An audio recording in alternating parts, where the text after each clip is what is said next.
Week 7 first game best player of the game from Team Gold Eagle, we have Neil Ecleo. Neil Ecleo achieved 17 points, 4 rebounds, 2 assists, and 1 steal.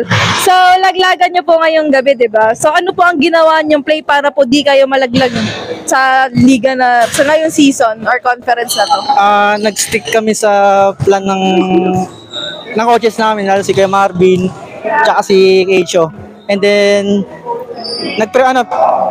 pinaghandaan talaga namin kasi kung matalo kami, laglag kami. Kaya, pinagpursigihan namin na manalo. So, second question po, Kuya Neil, ano po ang naging adjustment nyo kanina since lumalamang po kayo, tapos bigla po kayo mahabol?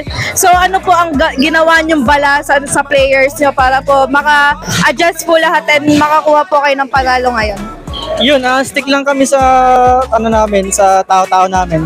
Kasi nung nag-1-3-1 kami and then nagre-relax kami. Kaya simula first hanggang fourth, nagtao-tao kami.